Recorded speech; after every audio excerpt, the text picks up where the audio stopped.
everyone, welcome to the Scrapbooking Photographer. Linda's my name and today I am playing along in a YouTube hop run by Peace Craft Love Clubhouse, and I'll put a link in the description to that Facebook group in case you're interested in joining along in these challenges in the future. This challenge is called the Iron Crafter Challenge, and on a monthly basis we're asked to use something from our stash. Today the challenge is to use ribbon and trim, and I've had great fun planning this layout and can't wait to get into it. You can probably see in front of you are these photos of our 8 gorgeous puppies that were born back in 2000. We had a golden retriever called Cassie and she was mated with a chap called Stanley. All very responsible breeding, and purebred golden retrievers were the outcome. We had 6 boys and 2 little girls. One of the girls we kept, and mother and daughter lived happily with us for quite some time.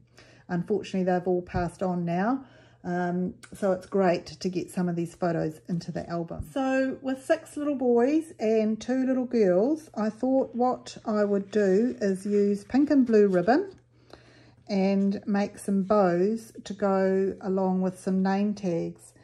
Well, the time that these photos were taken, the puppies would have been 4 or 5 weeks old, and so they were all sold and they were all named by their new owners. So it makes for a good layout to announce their names. Now, making little bows to go onto their name tags, I will show you the process that I went through, but there is a gazillion different videos on YouTube to help you through the process if you get lost and you're trying to do it yourself. I have made the bulk of these in advance, but I will take you through the process as I prepare the last one. So the name tags I have made out of with a die through the Cuttlebug, and the die set was from Close to My Heart, and then I've handwritten the names on using the bowl tip pens that I've had forever from Creative Memories. So again, diving into my stash and using stuff from the past, which is great. So I've made 6 of these, and so far I've made 1 pink one, so let's get the next pink one sorted. Okay, so as I mentioned, I'm using a die from Close to My Heart and putting it through the Cuttlebug.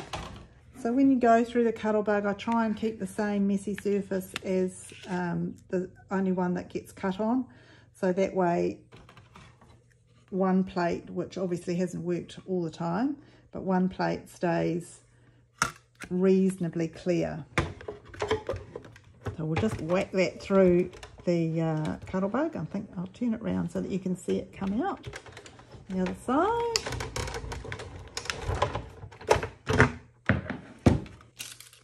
And there we have our beautiful little name tag. So the next step is to make the bow. So I'm going to trim a reasonable amount off. Always try and get more than I need, because it's easier to trim the tails afterwards than it is to try and make it with not enough. Now you can make these on a fork as well, and there's videos about that too, and I did try that method, but they were just a little bit too small and a little bit more pristine, and I wanted something a little bit different. So we've got a V with your fingers, placing the ribbon over the top, so this is going to be one tail. Then we're doing a figure 8.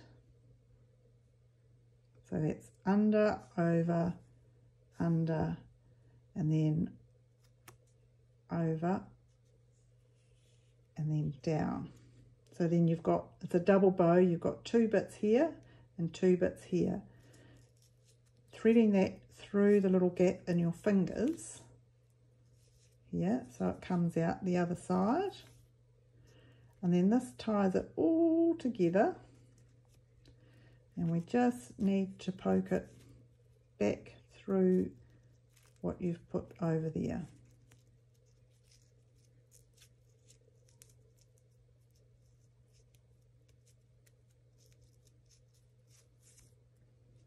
And then it's a matter of tying it up, wiggle, wiggle, wiggle, nice and tight, fairly even, and then remove it from your fingers. And there you have a beautiful pink bow. So then we can trim the tail.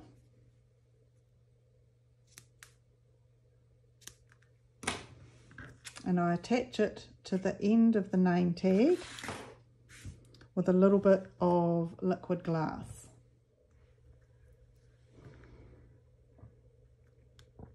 So by putting a bit of liquid glass on the three areas, one where I want the knot to sit and the other where I want the tails to sit, I can place this on here.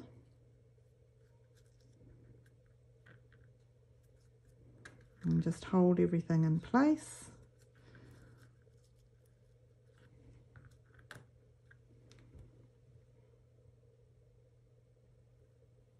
And there we have our name tag.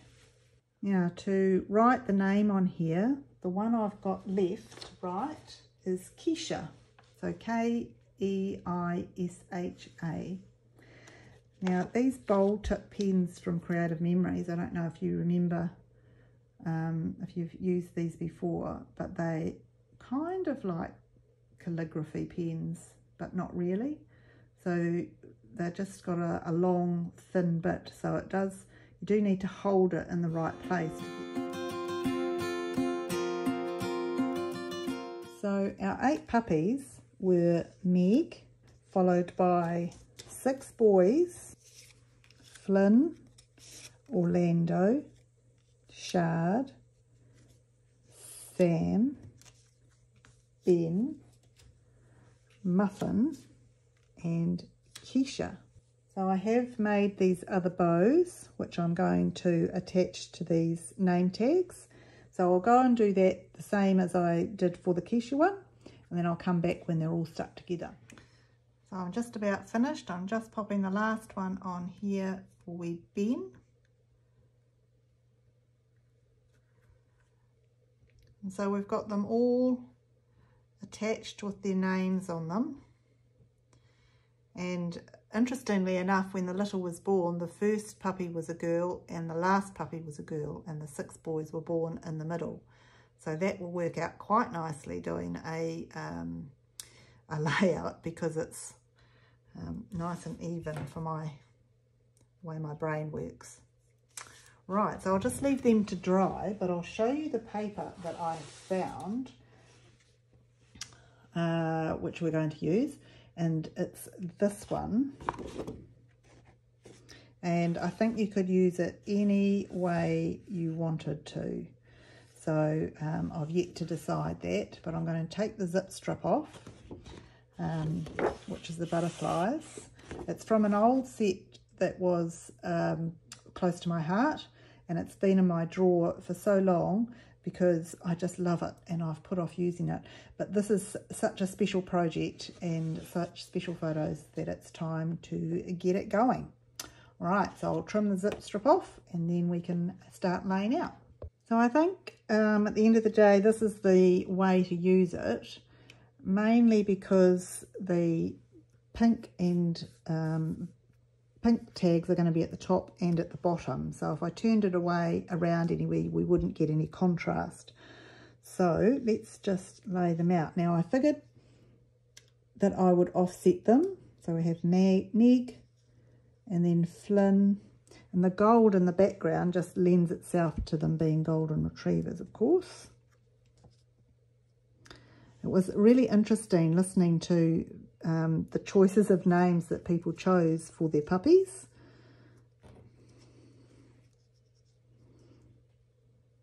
Ben, Sam, Muffin, and little Keisha.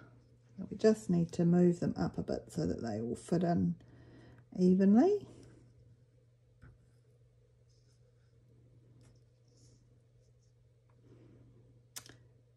Alrighty. So this is going to be part of a 2-page layout. This will be on the left side, and on the right hand side I'm going to have some another page with some photos of the people with their puppies, but obviously I won't put that onto YouTube, so we'll just stick with this page, but that's why it's not having a title as such. So these photos, we'll put the 6 puppies together, the boys in the middle, and then the girls, I'm going to square these up so that they can be included at either end. So I actually trimmed this one a little bit as well to get the shadowed areas off, and I think if they go on an angle like that, that will work okay. So I'm going to mount them in the coordinating colours, which is Ballerina for the girls, from Close to My Heart, and there's another piece in the pack that this came from, which has it's quite nice on one side, but I'm actually using the blue on the other side, and I use that for the name tags as well. So I will highlight the boys by mounting them in that colour. So my puppies are all mounted with their appropriate colours, so I'm thinking, I think go that way because there's a bit of blank table on there. Interestingly enough, I wasn't a photographer at the time these photos were taken, and obviously I didn't take them because I'm in one of them, but I would love to have another litter of puppies and be able to photograph them, so I might work on that with one of my current girls.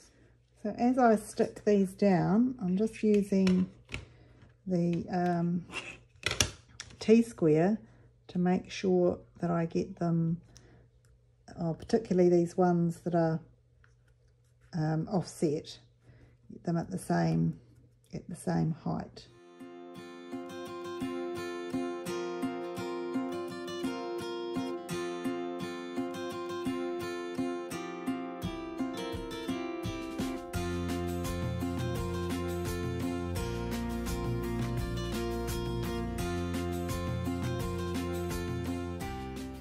I'm very happy with that. Now we'll add a little bit of extra trim. So looking through my stash, I have found these 3 little bows, which are gorgeous pink and blue suede with gold bits in the middle. I can't even remember where I got them from. There are some orangey ones as well, which I haven't managed to use anywhere yet. But what I thought I would do is put these inside some hearts of alternating colours, just to spread them around the page. So I'm going to have the two blue ones that will sit on pink with the blue underneath, and one pink that will sit on blue with the pink underneath.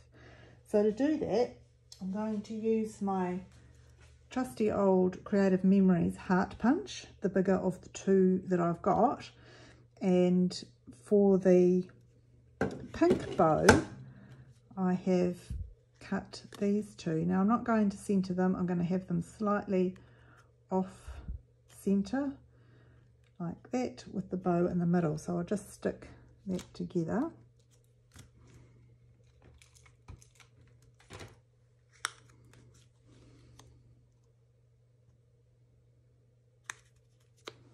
And then put the pink bow on here.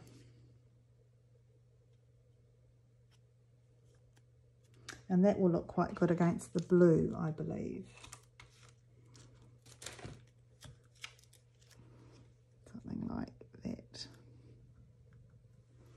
Okay, and then I will go ahead and make the 2 big blue ones. So once again, I'll just off-center these.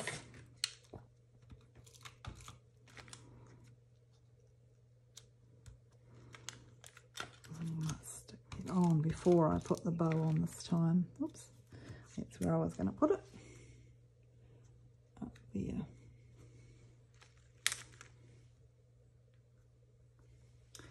And the same down probably about there. Always good in 3s, hey? So that gives us 3, and I might just go this other way with this one. So that gives us a bit of a triangle, either there or there, or there, or there. I think maybe there.